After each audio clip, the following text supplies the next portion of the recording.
Hi everyone! Today I have an autumn themed card to share with you. I'm going to be using the Pumpkin Patch stamp and die set and Hexagon shapes die from Honeybee Stamps to make this card. So let's go ahead and get started. So I have a piece of Arches cold press paper and I just put a little bit of water on it, and then I'm going to apply my color, and we're just going to make kind of an abstract background here. I just wanted a little bit of green to go with the design, so we're going to be using some pretty fall tones. We're going to be using greens and oranges and some brown earthy tones for this card. So I'm just going to add a little bit of spatter here, and you can do whatever you like for this background. The main point is just to make it a little bit interesting. We are going to cover up a lot of it, but we want to have a little bit of color kind of peeking out from behind our focal images. So I'm just going to keep spattering. So I'm spattering a little bit of brown, a little bit of yellow, and then I'm just going to add a little bit darker green down here on the bottom. And then I'm going to put this panel aside and start stamping our focal images. So we're going to have two pumpkins for our focal images, and I'm stamping them with distress ink in antique linen because we are going to be watercoloring these two pumpkins, and then I'm also going to watercolor a couple of leaves, so I'm also stamping those with the antique linen distress ink. And I'm using a little bit of Aussie red gold here for our little pumpkin.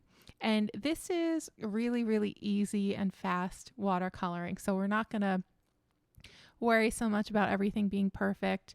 We are going to die cut these pumpkins out. So if you go a little bit outside the line, it's not going to matter much because the die cut will cut it off. So I'm just going to add one layer, focusing on those outer little ridges of the pumpkin with my Aussie red gold mixed with a little bit of water. And then I'm just going to deepen up the shadows and the ridges of the pumpkins just a little bit. And then we'll paint our leaves with a little bit of, this is serpentine green with a little nickel azo yellow at the tip. Any greens and yellows that you like will work perfectly here. And then we're going to do the same with this little leaf. I put the yellow down first, and then I just let the green bleed into it. Going to add that same serpentine for the stem. And now we can work on those two inner ridges now that the other sides have dried just a little bit. And I'm going to use mostly the nickel azo yellow there. And then we're just going to add a little bit more orange to the bottom, and then just let it bleed in and set it aside to dry. So again, this is really unfussy watercoloring here. I'm just trying to get some different variations of color so that it'll look a little bit interesting. If you want to see more precise watercoloring of these pumpkins, I have another video that is up on the Honeybee Stamps YouTube channel. I think it was posted about maybe 4 weeks ago, where I colored all 5 of the pumpkins from the Pumpkin Patch stamp set a little bit more carefully. Okay, now we're going to paint our little mini pumpkin here. And for this, I'm using quinacridone gold for this little pumpkin. This pumpkin's going to sit in front of our larger pumpkin. And I'm being even more unfussy with the coloring with this little guy. I just colored in the entire base with that quinacridone gold, and then I'm going to add a little bit of burnt sienna there on the bottom just to darken it up a bit, and then we'll go in with a little serpentine for the leaves, and then just bring that color out with some water. And then we're going to also color in the stem with a little bit of that, I think this is sap green that I'm coloring the stem with, but any green that you're using for the leaves would have worked there. And now that our first layer of the larger pumpkin has dried, we're going to add just a little bit more detail here. Sorry about the camera focusing there for a second. And I'm just going to get a little bit more concentrated of this is quinacridone gold here. and I'm just going to apply a ridge, and then I dip my brush in water and I just pulled the color out. So this is really, really simple watercoloring, and I'm just going to pull the water out and not quite touch that center so that it leaves a little bit of a streaky color there, just to add to the effect that the pumpkin skin is a little bit dimpled and just uneven in texture in some places. And I'm just going to do that same technique with the other ridges as well, laying down just a line of dark concentrated color, dipping my brush in the water, patting it down on the towel, and then just blending that darker color in towards the middle. And then just going to add a little bit more color to our leaves, just a tiny bit here. And then we can move on to put some final touches on our little pumpkin, and that's it. That's all I'm going to do for the large pumpkin. And I'm just going to dry it because I am going to die cut it right after I finish the small pumpkin. So here is our small pumpkin. So I'm going to take some burnt sienna here for our little lines on the pumpkin, and this guy did not quite dry all the way, so that's why there's a little bit of bleeding there, but it's okay. We're just going to go with it. Pumpkins have imperfect flesh and imperfect texture, so it's okay if there's a little roughness in your watercoloring of these little guys. We're going to make them beautiful in the final card, you'll see. And I'm just going to add a little bit more shading. And again, not being too fussy. And then I'm going to dry the back as well so that it doesn't warp too much. And now I'll go in with my final layer, and this is with the dark concentrated color. And I think this is burnt sienna, and then I'm just going to pull it out with some clear water.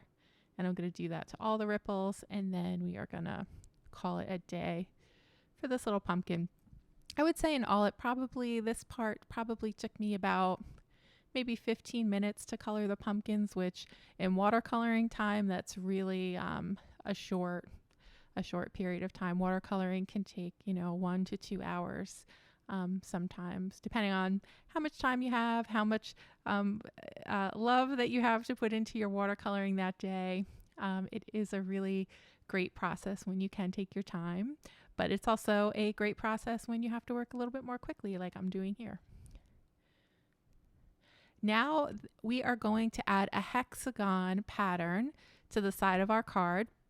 So I just cut out those hexagon shapes in all different neutral cardstock, including some wood grain cardstock that I had in a light brown and then a dark brown. And I'm just placing that on with tape adhesive.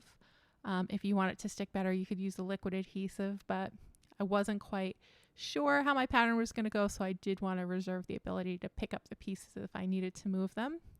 I'm leaving a little bit of white space in between each of the little hexagons or hex pieces that I'm adding here. And I'm just going to play. It's kind of like putting a mosaic together, just like a little puzzle. And you just sort of fit the pieces here and there where they go. Put colors in depending on how you're feeling, what you think looks good. And I pre-cut all my pieces ahead of time. And I just kind of played. I just sat down and pieced everything together and just had fun with it. And I'm going to go in a diagonal pattern from the upper left-hand corner down to the lower right-hand corner. As I was doing this, I thought that if you wanted, you could make a really cool snakeskin pattern with this. So that's another way to experiment with this, especially with the smaller hex shapes. So there's 4 different sizes of hexagon shapes that you can use to make different patterns on your cards. And now I'm just going to pop up our little focal images. So that pumpkin in the back has 1 layer of foam tape. The little pumpkin in the front has 2 layers of foam tape. And then the entire panel, I am going to put a layer of foam tape under it. I'm going to take some twine and just tie a little bow around our card panel. I'm really loving adding twine bows to my cards this fall. It's not something I've really done much in the past, but I found this little ball of twine when I cleaned out my craft space, and I've been using it with a lot of my cards lately. And that's going to finish off our card. So my card base is some fog cardstock, and I think that just completes the look just perfectly for this little pumpkin hex shape watercolored autumn card. And now we're going to add our sentiment. So for the sentiment, it's just going to say happy fall, and that's some dark brown cardstock with some white embossing powder for the sentiment there. And then I thought we needed just a tiny bit of bling, so I'm going to be exercise a lot of restraint here and just put one orange sequin on the right side there, and that's it. So that is our card for today, everyone. I hope that you enjoyed this video. I really hope that you give this card design a try. It's so much fun. It's really, really relaxing to do with the watercoloring and then with the paper piecing of the hex shapes. That's all I have for you today. Have a great day, and I will see you again soon in another video.